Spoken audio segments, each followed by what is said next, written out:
I'm curious, you mentioned a little bit in college.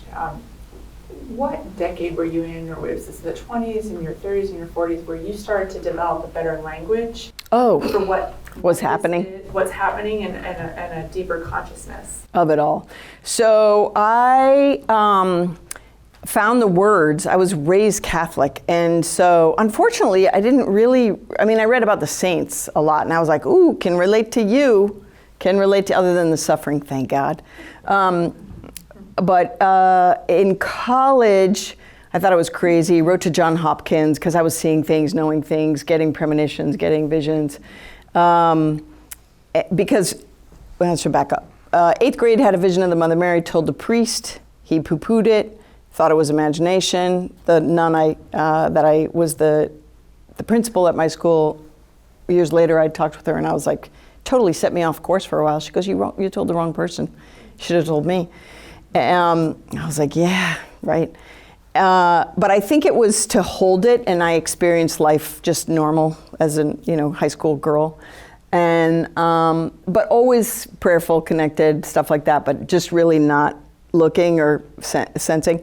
Then in college, it started coming back a lot, and I was like, oh man, I'm crazy. Wrote to Johns Hopkins. They do study people like me. I was looking desperately. And I graduated high school in 82 and college in 88, did the 5-year plan, went in and out to study, come to the vineyard, work, go back.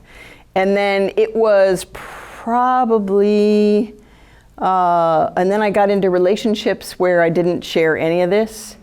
And then it was in my, just before my 30s was when I started having experiences again, like mid to late 20s, and I found psychics.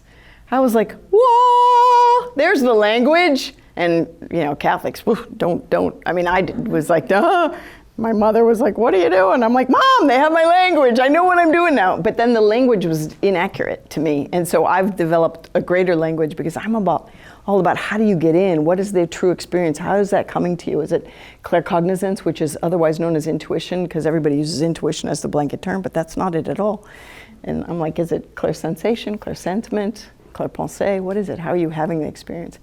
I don't know if that answered your question.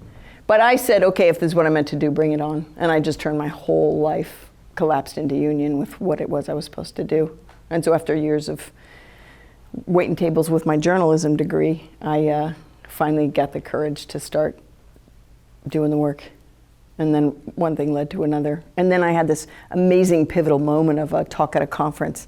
And it was so immense about reading people and their physical ailments, and what was the energetic component of it. And I got mobbed after the talk, and someone said, I'll represent you as a speaker around the world. And I was like, okay. Then I just came to the vineyard and got married, had kids.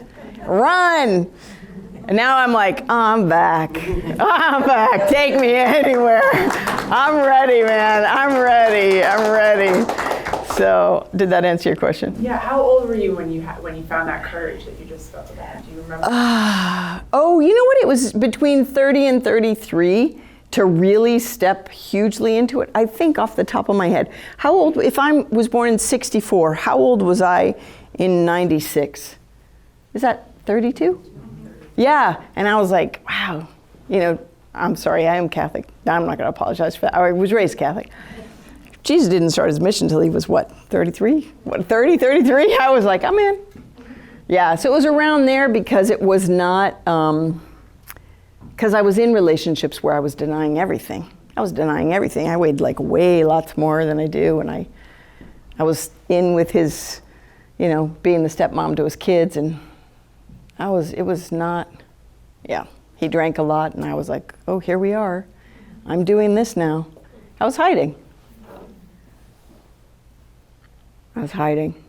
sad to say.